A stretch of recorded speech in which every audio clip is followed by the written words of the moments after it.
여러분, 제가 오늘 본문을 묵상하면서 재미있는 생각을 한번 해봤습니다.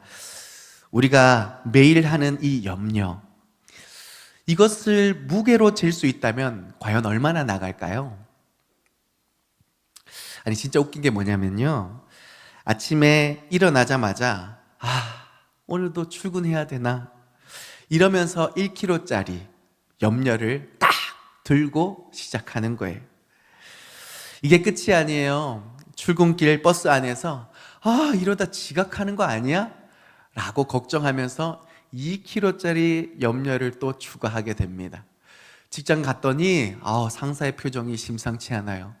왜 그럴까? 걱정하면서 또 3kg짜리 염려를 턱 안게 되는 거죠. 그러면서 오전 중에 이런저런 업무를 처리하고 관계를 또 이렇게 메꿔가고 하면서 점심시간도 안 됐는데도 불구하고 이미 우리 안에 김치 냉장고만큼의 염려의 무게가 딱 발생하는 거죠. 그런데 말이죠, 더 웃긴 게 뭔지 아세요? 우리는 이 무거운 것을 이미 메고 다니면서도 마치 홈쇼핑을 보는 것처럼 새로운 걱정거리를 찾아다닌다라는 거예요. 이거 정말 좋은 걱정거리인데, 직장인이라면 이 정도 스트레스는 기본으로 가지고 있어야 하는 거 아니야? 요즘 새로운 나온 재테크 걱정 세트, 절대 놓치지 마세요. 요즘 젊은이들은 다들 이런 고민 하나쯤은 가지고 다니는 거 아닐까요? 라고 생각하면서 우리는 마치 매일 이 걱정 김치 냉장고에 새로운 걱정을 차곡차곡 넣어 가시고 계신 것은 아닙니까? 마치 묵은지를 숙성하듯이 시간이 지날수록 걱정이 더 깊어지고 더 무거워지고 계시지는 않습니까? 그런데 여러분, 우리가 김치 냉장고에 김치를 왜 넣어두죠? 맛있게 숙성하려고 그럽니다. 그런데 이 걱정이라는 김치는요, 아무리 오래 숙성할지라도 절대로 맛있어지지 않습니다. 오히려 시간이 지날수록 더 쓰고 썩어갈 뿐이죠. 여러분, 오늘 우리 이런 얘기 좀 해봤으면 좋겠습니다. 도대체 우리는 왜 이렇게 무거운 걱정을 짊어지고 사는 걸까요? 묵혀봤자 맛도 없고 쓰기만 한 이 걱정을 우리는 왜 내버리지 못하고 그렇게 살아가는 걸까요? 이 걱정을, 이런 모습이 2000년 전에도 똑같이 일어났다라는 것 여러분 알고 계십니까? 예수님의 제자들도 우리처럼 걱정 보따리를 메고 다녔거든요. 제자들이 뭐가 그렇게 걱정이었냐면, 아니, 주님을 따르겠다고 직장도 다 버리고 살림도 다 버리고 그렇게 쫓아왔는데 노후 걱정은 어떡하지? 이러다가 내일 먹을 양식도 없어서 그렇게 배고프면 어떡하지? 머리 둘 곳조차 없는 예수님 따라가 다니면서 말은 못했는데 걱정이 한가득이었던 겁니다. 아니, 또 옷은 어떡하고, 이렇게 추운 겨울에 아이고, 이 옷으로 겨울 어떻게 나지? 이런 마음들이 제자들 안에 가득했었다라는 겁니다. 그런 제자들을 보면서 예수님이 뭐라고 말씀하셨는지 오늘 본문에 기록하고 있지 않습니까? 예수님이 뭐라고 말씀하셨어요? 그쵸? 예수님이요, 야, 정신 차려. 너희가 믿음이 없어서 그래. 내가 언제 다 버리고 오라 그랬어? 야, 그 너네가 선택한 거 아니야. 정신 똑바로 차려. 라고 하신 것이 아니라, 예수님께서 제자들을 바라보시면서, 얘들아, 저 하늘을 나는 까마귀 좀 봐. 저들은 농사도 안 짓고 창고도 없는데 하나님이 다 먹이시지 않니? 여러분, 예수님이 우리 보고 지금 까마귀처럼 살라는 것이 아니잖아요. 우리가 까마귀보다 얼마나 더 소중한 존재인지를 말씀해주고 계시는 줄 믿습니다. 그렇다면 오늘 말씀 좀 들여다보시죠. 예수님이 걱정 김치 냉장고를 이렇게 무겁고 메고 다니는 우리에게 그렇다면 뭐라고 말씀해 주시길 원하실까요? 여러분, 염려라는 게 그냥 무겁기만 한 게 아니에요. 이 염려는요, 우리 신앙생활에 너무 안 좋은 영향을 이미 미치고 있습니다. 뭘까요? 첫째로, 염려는요, 우리의 믿음을 연약하게 만든다라는 것입니다. 예수님께서 본문에서 믿음이 적은 자들아 이러시는데, 이것은 책망하시는 것이 아니라 너무 안타까워하는 모습인 거죠. 아니, 생각해 보세요. 우리가 밤새 걱정 때문에 뒤척이면서 어떡하지 이러다가 아침에 일어나자마자 하나님 앞에 문득 기도를 할 때, 하나님, 밤새 걱정했는데 그래도 도와주실 줄 믿습니다. 여러분, 이 기도 어때요? 듣기에 좋습니까? 저는 또 이렇게 생각이 됩니다. 여러분, 밤새 걱정을 했다는 건 하나님을 믿는 거예요? 안 믿는 거예요? 한 줄로 이렇게 표현할 수 있죠. 하나님, 저 안 믿는데 믿습니다 라는 말과 똑같은 거예요. 믿으면 걱정 안 해야죠. 근데 밤새 어떡하지 걱정하다가 믿습니다 라는 것은 사실은 안 믿는데 믿습니다 라는 말과 다를 바가 없는 겁니다.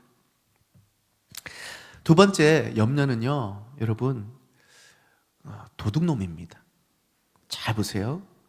이 도둑이 뭘 훔쳐가냐면 하나님이 우리에게 주신 기쁨과 평안을 훔쳐가요. 예를 들어 볼게요. 여러분, 월급날 좋아요, 안 좋아요? 좋죠. 좋아 죽겠죠. 근데 그 기쁨이 오래 갑니까? 오래 못 갑니까? 왜요? 띠링 세금 나가고, 띠링 카드값 나가고, 띠링 교육비 나가고, 띠링 병원비 나가고. 그러니까 결국 온데간데 없이 빵인 거예요. 빵. 그러니까 야, 너무 좋다 하게 오래 가지 못하는 거죠. 염려가 이와 같습니다. 하나님이 기쁨을 우리 마음에 입금해 주시면 염려가 자동이체처럼 막 슥슥 그 기쁨을 다 빼내가 버려요. 아, 이번 주에 이 회의 어떡하지? 이 문제 어떻게 해결하지? 고민하다가 기쁨이 슥 빠져나갑니다. 아, 이번 달에 애들 학원비는 어떡하지? 돈이 이렇게 없는데. 또 염려가 하나님 주신 기쁨을 슥 빼내갑니다.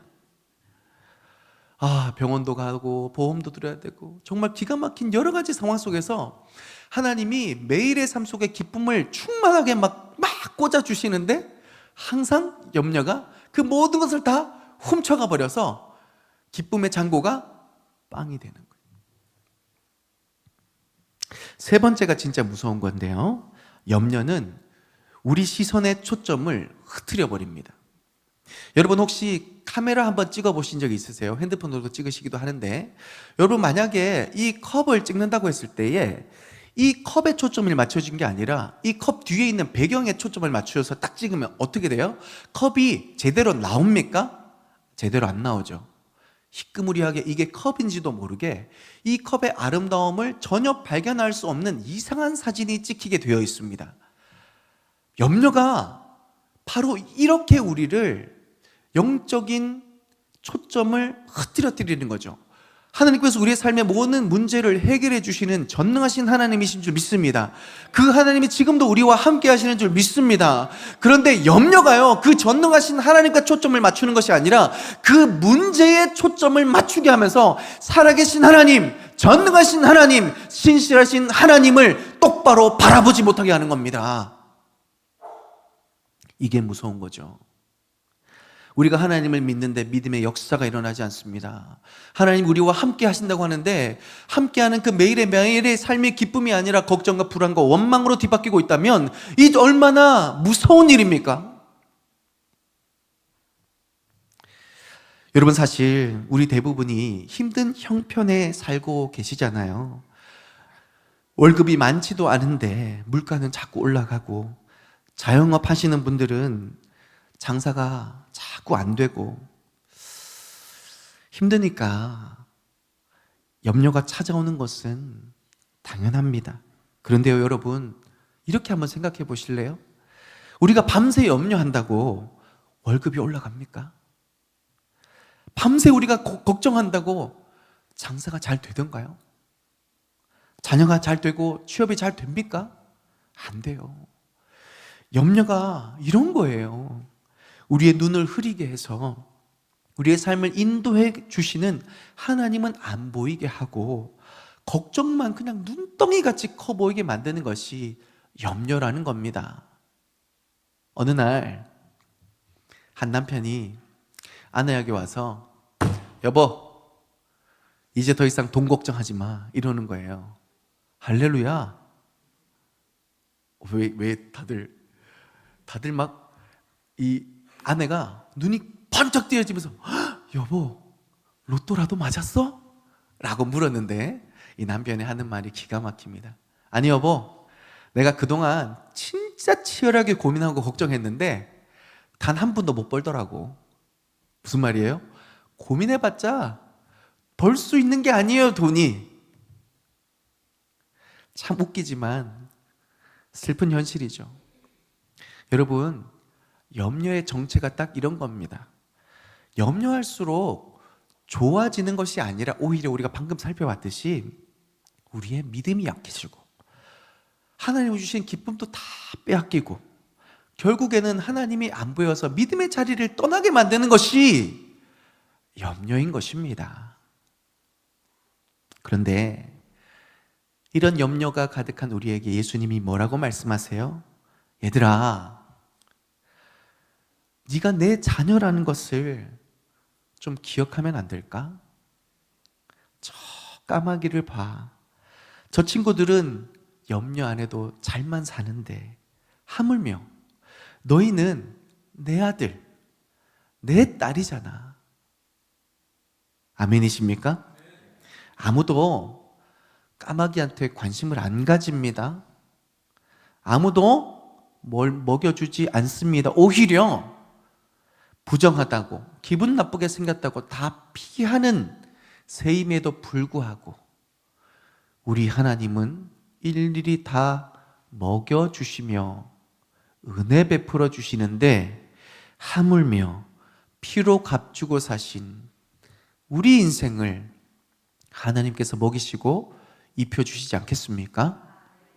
자, 그러면 우리가 어떻게 이 염려를 이겨내며 하나님의 자녀로 충만한 삶을 살아갈 수 있을지 예수님이 주시는 해답을 함께 들여다봤으면 좋겠습니다.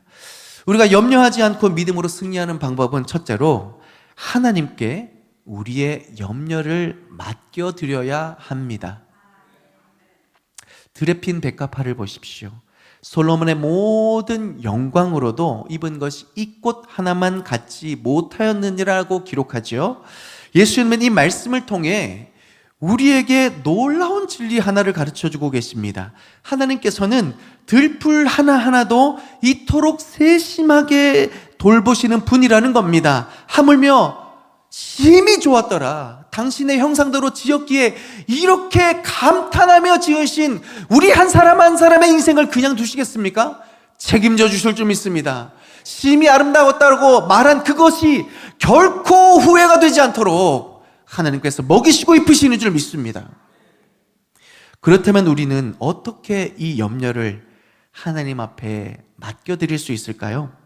성경은 우리에게 단 한 가지 분명한 답을 제시합니다. 바로 기도입니다. 다윗의 삶을 살펴보길 원합니다. 그는 사울 왕에게 쫓기면서 죽음의 위협 속에서 얼마나 많은 두려움을 느꼈겠습니까? 그런데 그가 이렇게 시편 3편에서 고백합니다. 내가 잠들고 깰 수 있는 것은 여호와께서 나를 붙드심이로다. 불안하면 잠 못 자죠. 그런데 편히 잠들고 깰 수 있는 것은 하나님이 나를 붙들어 주시기 때문이라고 고백합니다. 그 위협 속에서 붙들어 주시는 은혜를 어떻게 누렸을까요? 시편 142편에 이렇게 고백합니다. 내가 나의 근심을 주께 아뢰리라. 기도한다라는 거죠. 최근 심리학에서는 우리가 마음속 염려를 말로 표현했을 때 내지는 글로 적었을 때 마음의 디톡스가 일어난다고 합니다. 무슨 말이냐면 부정적 감정이 말로 고백하거나 쓰게 되면 이것이 해소되고 마음이 정화된다라는 것을 연구 결과로 얻게 된 것입니다. 이 놀라운 결론을 하나님께서는 수천 년 전에 이미 아셨고 그래서 우리에게 말씀하셨어요. 아무것도 염려하지 말고 오직 모든 일에 기도와 간구로 너희 구할 것을 하나님께 아뢰라. 여러분, 염려를 기도로 가져가지 않으면 어떻게 되는지 아세요?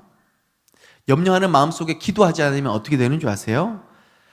우리 마음속에 불안이 일어나고요. 그 불안이 우리의 마음을 점점 더 자극해서 불평과 원망이 일어나게 하고요. 급기야 하나님과 이웃에 대한 비방이 일어납니다. 하나님의 부르심을 받아 은혜로 충만해야 되는 우리 심령 가운데, 우리 입술 가운데 감사와 기쁨이 아니라 내 인생은 왜 이래? 저 사람은 왜 이래? 뭐 하나? 감사와 기쁨이 아니라 원망과 불평으로 가득한, 그리고 나를 아프게 할 뿐만 아니라 누군가를 아프게 하는 그 모든 일들이 가만히 뜯어보니까 그 마음속에 염려가 계속적으로 방치되었을 때에 이런 비참한 결론을 맞게 된다는 것을 발견하게 된다는 거죠. 그런데 다윗은 이런 상황 속에서 이렇게 고백합니다. 이런 삶의 모습을 가장 잘 보여주는 게 사울입니다. 여러분, 사울왕 하나님의 부르심을 받아서 그의 촉이 얼마나 이방 민족과 싸우며 승승장구하며 하나님의 영광을 나타냈습니까? 그런데요, 다윗이 그런 부분 받게 되고 하나님의 말씀을 떠나 하나님의 은혜로부터 단절이 되자 사울의 마음 가운데 불안이 일어나기 시작한 겁니다. 그랬더니 사울이 어떻게 돼요?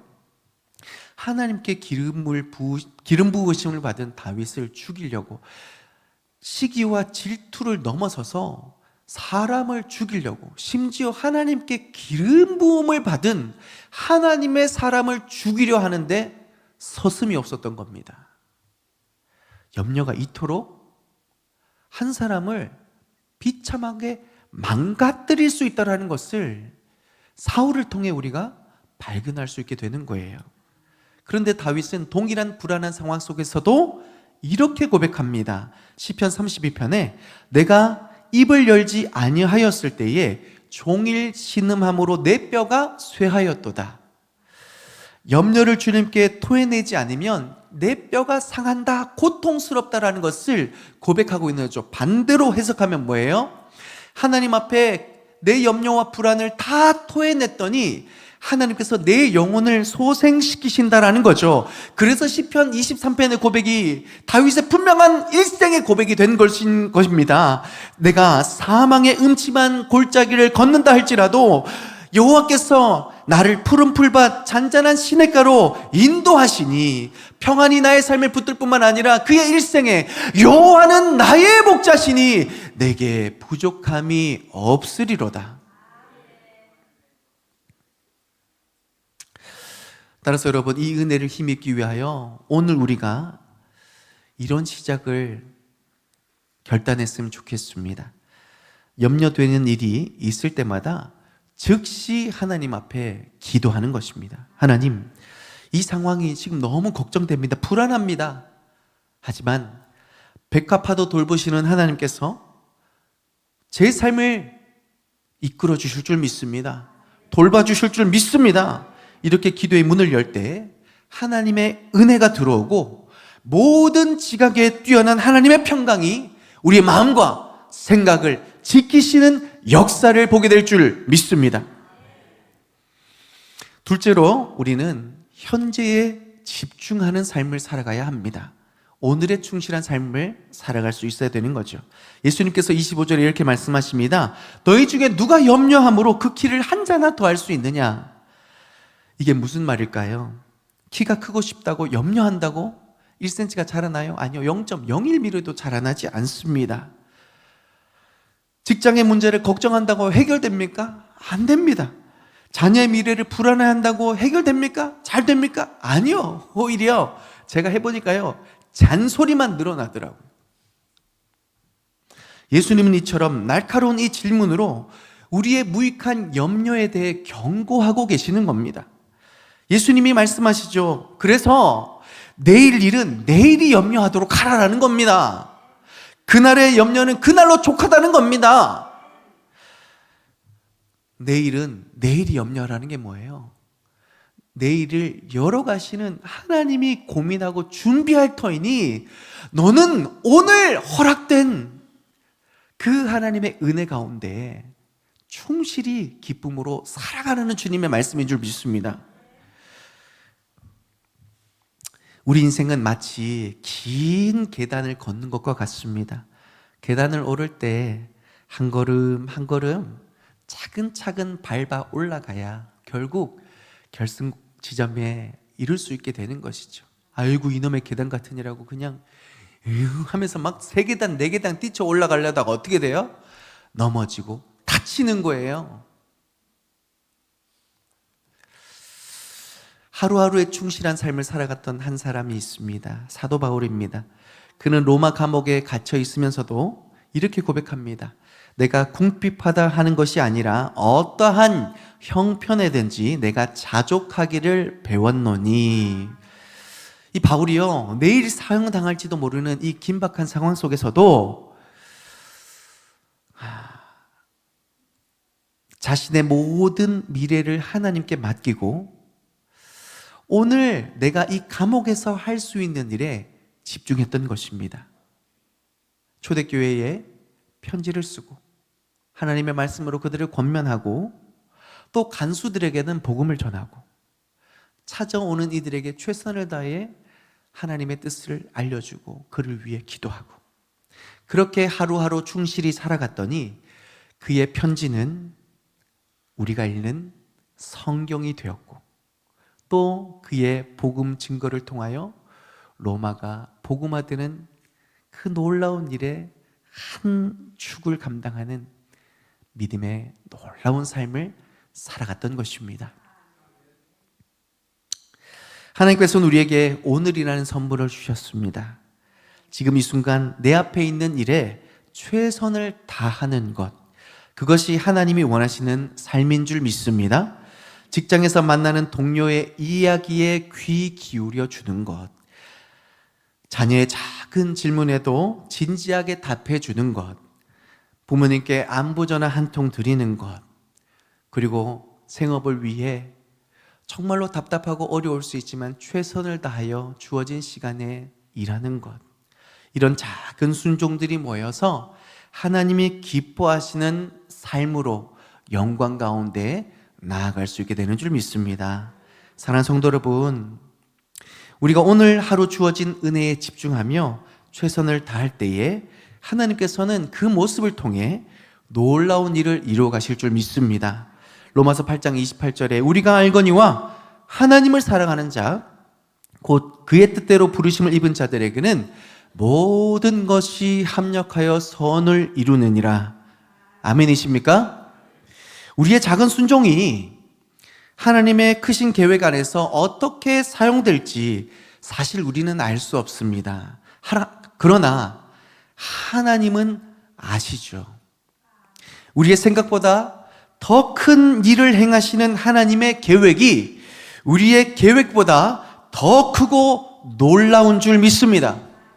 그리고 분명한 것은 이것이 우리가 누릴 수 있는 진정한 자유요, 참된 평안의 길이라는 것을 우리는 믿습니다. 왜요? 하나님이 함께 하시니까 내 생각보다 더 크고 위대한 내일을 주님이 계획해 놓으셨으니까 오늘 나는 그래서 그 계획 안에 살아가고 있으니까, 그래서 이것을 믿는 모든 성도들의 삶에 두려움이 아닌 자유로 평안으로 살아갈 수 있게 되는 줄 믿습니다. 말씀을 정리합니다. 사랑하는 성도 여러분, 오늘 말씀을 통해 우리는 무엇을 보고 깨달으셨습니까? 하나님께서는 들에 핀 백합화도 입히시고 공중의 새도 먹이시는 분이신 줄 믿습니다. 그리고 우리에게 오늘이라는 선물을 주시며 그 안에서 우리와 동행하는 분이십니다. 얼마 전 영상 하나를 봤습니다. 2살 배기 아기가 처음 걸음마를 시작하고 있었습니다. 이 아이가 몇 발자국 못 떼면서 넘어질까봐 제 얼굴에 상상하지 마시고 너무 귀여운 아이가 울상을 하고 있는 거예요. 그럴 때 아버지가 두 무릎을 착 꿇으면서 누구야? 걱정하지 마. 아빠 있잖아. 괜찮아. 일로 와. 아빠가 잡아줄게. 이렇게 말하는 모습을 보면서 이게 하나님 아버지께서 우리를 바라보고 있는 그 시선이 아닐까, 그런 생각을 문득 해봅니다. 우리가 살아가는 이 현실 참 기가 막히죠. 막막합니다. 생존하는 것이, 살아내는 것이 왜 이렇게 갈수록 힘든 일일까? 한 걸음 한 걸음 걷는다는 것이 왜 이렇게 무겁기만 한 걸까? 생각되어지고 울상인 우리의 삶을 하나님께서 들여다보시면서 괜찮아. 걱정하지만 내가 함께 하잖아. 두려워하지만 내가 또 도와줄 거야. 저 하늘을 나는 까마귀도, 들에 그냥 흐드러져 펴있는 저 백합화도 내가 다 입히고 책임져 주는데, 하물며 너의 인생이겠니? 하물며 너겠니? 내 아들 내 딸이겠니? 내가 분명히 도와줄 거야. 내가 분명히 책임져 줄 거야. 하나님께서 우리에게 말씀해 주시는 줄 믿습니다. 오늘 이 말씀은요, 염려하지 마라, 두려워하지 마라, 책망하면서 우리를 꾸짖는 말씀이 아니에요. 괜찮다는 하나님의 위로인 것입니다.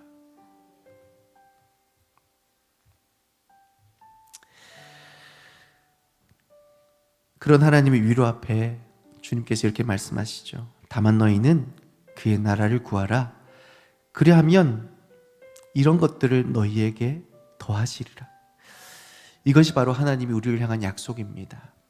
불안해하는 자녀를 향해 괜찮다. 내가 넘어질 때마다 내가 일으켜 줄게. 내가 두려워할 때마다 내가 너를 안아줄게. 너와 내가 함께 걸어가는 것, 그것만으로 나는 충분하단다 라고 하나님이 말씀해 주시는 겁니다. 하나님의 이 사랑은 이미 십자가에서 온전히 증명하셨습니다. 우리의 모든 죄와 실패와 연약함을 지고 가신 예수님의 그 십자가야말로 하나님께서 우리를 얼마나 사랑하시는지를 보여주는 가장 확실한 증거인 줄 믿습니다. 그러므로 여러분, 이제는 이 말씀 앞에 우리는 두 가지 길을 선택할 수 있어야 됩니다. 내일 일을 염려하며 오늘을 망치고 살아갈 것인가? 아니면 하나님을 신뢰하며 오늘의 은혜를 누리며 살 것인가? 걱정과 불안으로 하루하루를 무겁게 살 것인가? 아니면 하나님의 나라를 구하며 그분이 주시는 기쁨을 오늘 누릴 것인가? 사랑하는 여러분, 오늘을 기쁘게 찬란한 내일을 열어가기 위해서 주님은 먼저 그 나라를 구하라고 말씀하십니다. 이 삶은 매 순간 하나님과의 관계를 가장 소중히 여기며 사는 것입니다. 아침에 눈을 뜰 때도 주님, 오늘도 저와 함께 해주세요 라고 기도하는 것. 하루 중 작은 일에도 주님, 어떻게 하면 좋을까요? 라고 여쭤보는 것. 모든 상황 속에서 하나님의 뜻을 찾으려 하는 것, 이것이 바로 하나님의 나라를 구하는 삶입니다. 마치 아이가 걸음마를 배울 때 계속해서 아버지의 얼굴을 바라보며 한 걸음 한 걸음 내딛는 것처럼 우리도 하나님 아버지의 얼굴을 구하며 살아가는 그런 것입니다. 그럴 때 예수님은 말씀하시죠. 이런 것들을 너희에게 더하시리라. 그리고 그 나라를 주시는 것을 주님이 기뻐하시느니라. 이것은 우리의 삶이 항상 드라마틱하게 변화될 것이라는 약속은 아닙니다. 하지만 분명한 것은 하나님을 가장 첫 자리에 모시고 사는 그 인생 가운데 하나님은 매일의 삶 속에서 예비된 특별한 은혜를 경험하게 하신다는 약속입니다. 아침에 맑은 하늘을 보며 감사할 수 있고, 일터에서 만나는 동료의 수고에 진심 어린 격려를 건넬 수 있으며, 저녁 식탁에서 나누는 가족과의 대화가 얼마나 감사한지를 매일의 삶 속에서 경험하는 거죠. 우리가 하루하루 그저 똑같은 일상을, 반복된 일상을 살아가는 것이 아니라 하나님의 나라의 은혜가 우리에게 스며드는 귀한 매일의 시간이 되는 것입니다. 때로는 어려움도 있고 실망스러운 일도 있지만 그 가운데서도 우리는 오늘이라는 선물 안에서 역사하시는 하나님의 손길을 발견하게 될 것입니다. 그래서 오늘 설교 제목처럼 염려 대신 믿음, 오늘은 사랑으로. 사랑하는 성도 여러분, 우리가 오늘 이 말씀을 통해 받은 은혜가 무엇입니까? 더 이상 염려가 우리의 하루를 지배하지 않게 하시고 대신 하나님을 향한 믿음으로 살아가라고 말씀하십니다. 그리고 오늘이라는 시간 속에서 우리를 향하신 하나님의 사랑을 깊이 누리며 살라고 말씀하십니다. 자, 이제 우리 모두 다 함께 이런 믿음으로 살아갈 수 있기를 바랍니다. 하나님을 가장 첫 자리에 모시고 그분과의 관계를 가장 소중히 여길 때에 우리는 매 순간 새로운 은혜의 기쁨을 주 안에서 누리게 될 줄 믿습니다. 일상의 작은 순간들 속에서도 임마누엘의 기쁨이 있고 평범한 하루 속에서도 하나님의 나라의 평안이 흘러 넘칠 것입니다. 오늘도 이 놀라운 사랑을 누리며 살아가시는 저와 우리 모든 성도님의 삶이 되시기를 주님의 이름으로 간절히 축복합니다. 우리